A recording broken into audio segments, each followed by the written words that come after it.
Hi, good evening. Welcome to Truth in 10. As the video progresses, please feel free to hit the subscribe button or hit the like button. Thank you, down below. In our culture today, many events are performed with pomp, circumstance, and commotion. Pregnancy announcements, gender reveals, graduations of all kind, from kindergarten, 6th grade, high school, college, professional school even.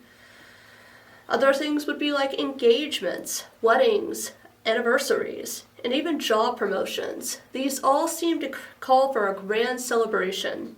And this is not wrong.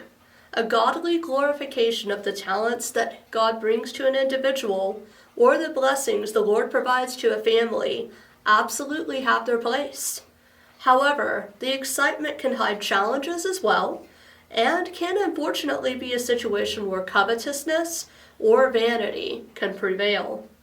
In fact, in a survey of 5,000 engaged couples, the survey being completed by a famous jewelry company, 30% of them delayed their wedding celebration for at least 2 years past their intended date, and this was because of financial reasons.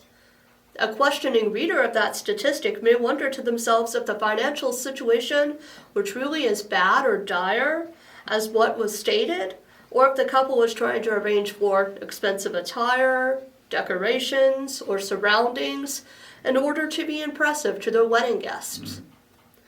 In contrast, not everything in a Christian's life needs to be about show.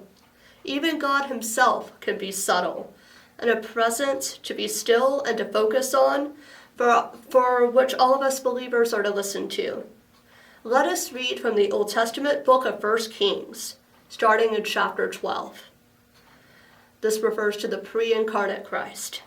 Then he said, "Go out and stand on the mountain in the Lord's presence." At that moment the Lord was passing by. A great and mighty wind was tearing at the mountains, and was shattering cliffs before the Lord. But the Lord was not in the wind.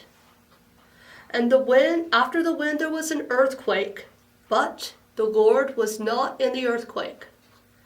And after the earthquake there was a fire, but the Lord was not in the fire. And after the fire there was a voice, a soft whisper. In this passage, we see both the pre-incarnate Christ and God himself manifested as a soft whisper. Not a burning bush, not a pillar of cloud, not a pillar of fire, not a cloud over the tent of meeting or a dove or a tongue of fire, but a quiet, reassuring whisper. Quiet, but sure. Just like this manifestation of God, faithful Christian believers can have their small, subtle acts be richly rewarded as well. Let us read in the 9th chapter of Matthew, starting in verse 20. Just then, a woman who had suffered from bleeding for 12 years approached them from behind and touched the end of his robe. For she said to herself, "If I can just touch his robe, I'll be made well." Jesus turned and saw her. "Have courage, daughter," he said. "Your faith has saved you." And the woman was made well from that moment.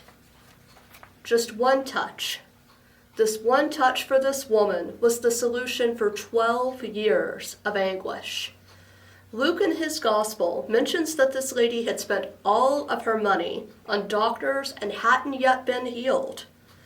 Years of waiting, of pushing off hope, of being considered ritually impure. This woman had likely been through harrowing treatments and was put away from the society as a pariah. Yet one touch was what was required. However, you would note, not just a touch of anyone, or at any time, or in any place. Our woman in question recognized the Messiah. She deeply believed in his power to heal, to reverse all earthly cursings and physical ailments. Even though she was one of many in a crowd, she had the firm resolve in her heart that if she could just reach out and touch the hem of his garment, she would be made whole.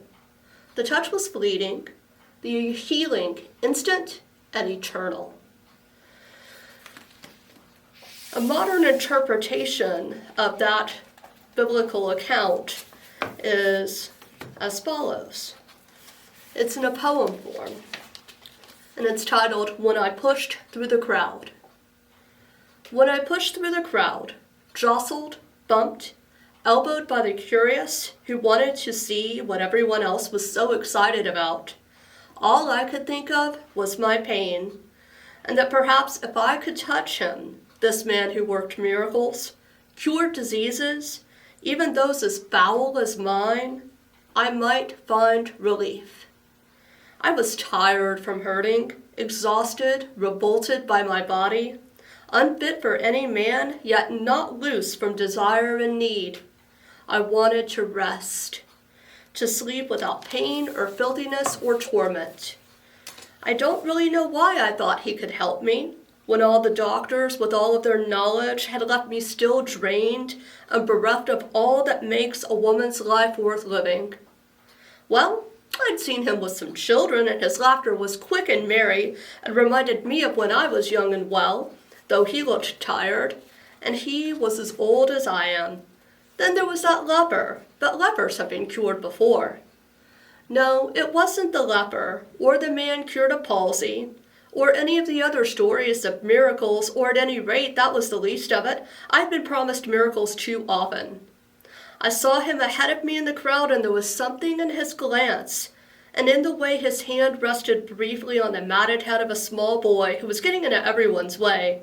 And I knew that if I could only get to him, not to bother him, you understand, not to interrupt, or to ask him for anything, not even his attention, just to get to him and touch him. I didn't think he'd mind, and he needn't even know. I pushed through the crowd, and it seemed that they were deliberately trying to keep him from me from him. I stumbled and fell, and someone stepped on my hand, and I cried out, and nobody heard. I crawled to my feet and pushed on, and at last I was close, so close I could reach out and touch with my fingers the hem of his garment. Have you ever been near when lightning struck?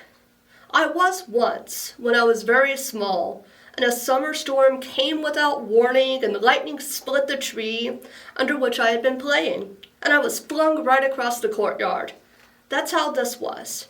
Only this time I was not the child, but the tree, and the lightning filled me. He asked, "Who touched me?" And people dragged me away, roughly, and the men around him were angry at me. "Who touched me?" he asked. I said, "I did, Lord," so that he might take the lightning back, which I had taken from him when I touched his garment's hem.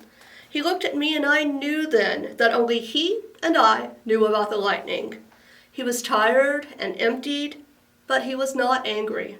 He looked at me, and the lightning returned to him again. Though not from me, and he smiled at me, and I knew I was healed. Then the crowd came between us, and he moved on, taking the lightning with him, perhaps to strike again. This miracle wasn't for show. No gallery, pageantry, or price was involved. Yet for our nameless woman, one brief hint of contact was enough to change her life forever. Christians today sometimes equate the divine with brilliance, lightning, and grandiosity. This is absolutely true about our holy and magnificent God, to be sure.